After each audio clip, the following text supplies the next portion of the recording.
Shalom, shalom, Rocker Family Homestead. Man, it's time, man. We got that chicken coop project, man. Starting off with that concrete pad. And that's what I'm gonna show you. Just finished forming it up, and I'm gonna take you on a walk around to show you what that looks like. Roll that footage. Roll that intro.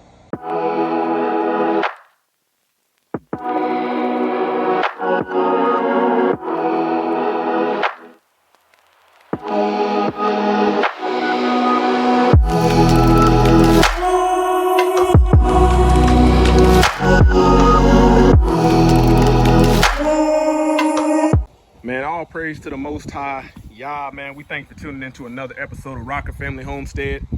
Man, you see I got my groover ready to go. I got my Marshalltown magnesium bull float, you know, and tomorrow, man, let me show you.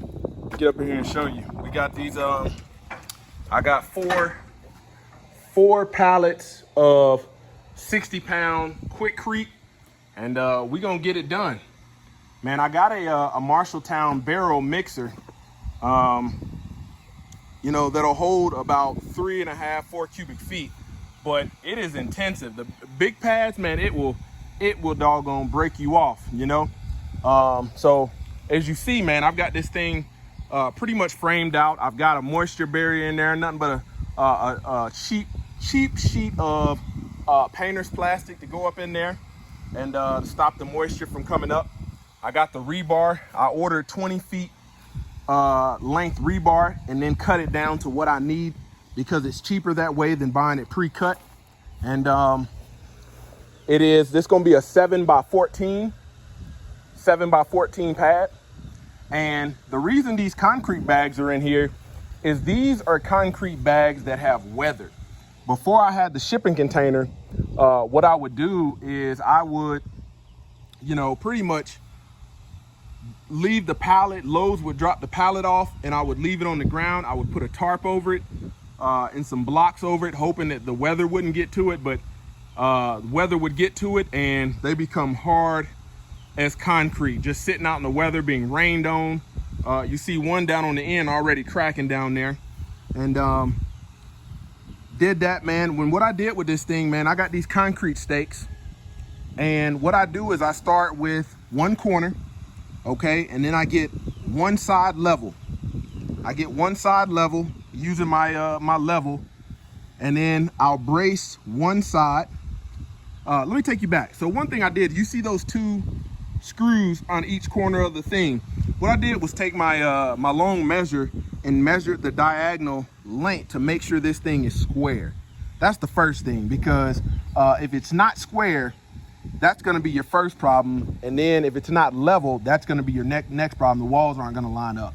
So I got my two screws down there, and I measured both ways, X, making sure I've got the same measurement.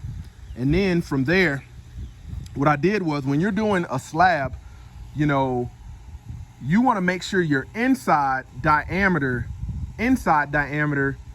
is proper, because if you just measure a 2x4 and this slab is 7x14, if you measure a 2x4, 7 feet and 14 feet, and screw it all together, your slab is not going to be a 7x14. It's going to be an inch and a half short, you know, in length and in depth. And when you go to put the walls together, you're gonna be like, man, this slab is not right. So inside diameter is 7 feet, length inside is 14 feet. And you see these marks right here. These marks right here are where I'm gonna put my J-bolts. So my frame walls for these things, right here on this side down here, I'm gonna have two doors. I'm gonna have a door where the chickens, where they got their roosting bars and they can have a place to get out of the weather. And then I got another door that's gonna allow me into the run area. But right here, I got these markings with a permanent marker to indicate where my J-bolts are gonna be, so I can anchor this thing down to the foundation. And when I'm pouring the concrete tomorrow, we'll take those J-bolts and we'll drop them in the concrete. And when it's time to build the walls, we've got something to anchor down and tie down to. And this is going to be a lean-to roof, not anything complicated. you know, we can get it together, and it will, I'm gonna have it slope like this, so we'll be good.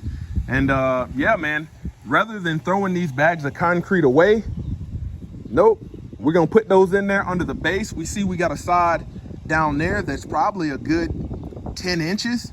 So in order not to use so much of my new concrete, I'm using some of these bags that I already got, and that will take up some of the mass. And then also I'll still get a good 4 or 5 inches of concrete on the top. On this side, this concrete on this side will probably be about 4.5, 5 inches thick, and over there it'll be closer to about 10. And I'm gonna take some more of these loose bricks that I've got hanging around here. Let me show you, because man, I got these loose bricks everywhere. I don't throw anything away. If people giving stuff away, man, I save it, because I can use it for building products. Like you see, I got these right here, and I'll throw those in there, man. And tomorrow, man, we're gonna get after this project with this right here, this mud mixer.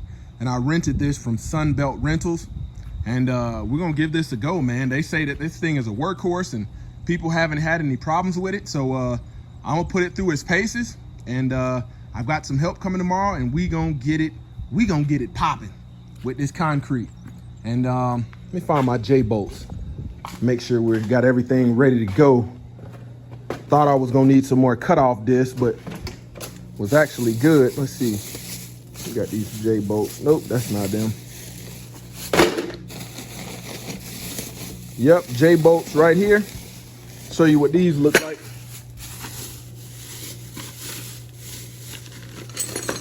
So these are your J-bolts right here.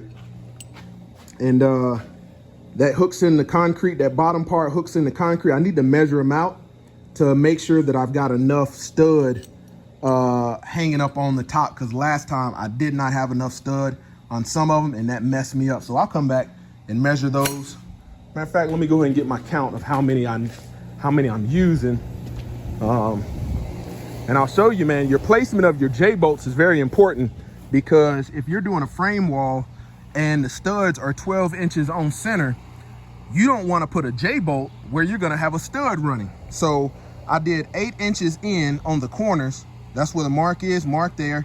So that's 1, 2, 3, 4, 5, 6, 7, 8, 9, 10, 11, 12, 13, 14, 15. So 15 J-bolts right there. And the corners are anchored down. And then right here, I'm gonna have, there's gonna be no J-bolts, because I got 2 doors that I'm gonna put in here. And I wanna make sure I've got adequate space to build these doors and don't have any problems with that. And show you the blueprint. Where'd the blueprint go? So you can see what I'm working with.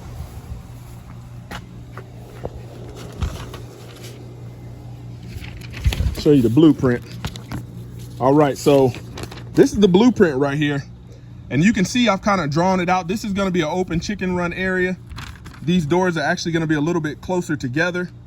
And I've got all my measurements where the J-bolts are gonna be. And I drew it out starting off with the slab, and then I started to get a little bit deeper with it. And then, yeah, just sketching it out, so I got a game plan going into it, man. Because if you don't have a game plan going into it, you're gonna run into some problems like I did last time with the greenhouse, but I was able to work through it. You know, your J-bolts are gonna be in the way of where your studs are, and then you got to take your wall apart and adjust it rather than just throwing it up and anchoring it together. You're not gonna be able to do that, you know. But yeah, man, got the Groundworks cart, 1,600 pound load capacity, helped me haul some of these bags in here. And I got the water hose right there. That's gonna be very efficient for us hooking to the mud mixer and working this thing all the way around. And then I'll open up that other door on the container and get jiggy with it with these bags. I got, like I said, I got my crew coming tomorrow. My nephew and my 2 sons. My nephew's coming to help, and then my sons, my stepsons, man, we're gonna get after it, man. We're gonna pour this concrete up, and this gonna be the new chicken coop pad. And it will be a home for these ones right here. And then I've got another chicken coop in the back. And when these ones gets a little bit bigger, I'll migrate them all together. But right now they are a little too young to go with the bigger ones. my rooster will try to mount them, and he'll blow out their private parts. But yeah, man, wanted to give you that update. I'm gonna get back to work, making sure we're good, and just double checking, and we'll be good to go. So hit that like button, subscribe to the channel, drop us a comment down below, man. Let us know what you think. You got any questions, concerns? Hey, and I know, man, I'm no concrete expert, but this is probably my 8th or 9th slab, and I've had no problems with the slabs. Now, if this was like a building foundation, it would be a little bit more prep work would go into it, but the concept is the same anytime you're pouring this concrete. Put a moisture barrier, you know, put your rebar. Like if your ground is not compacted, put your rebar in there. Ideally, you want to compact your ground with a plate compactor, but this was where my old greenhouse was on the channel, and we just getting after it like this with what we got and making it happen. So stay tuned, man. You got to stay tuned for the following episodes, and you see us get this thing together. Rocker Family Homestead out.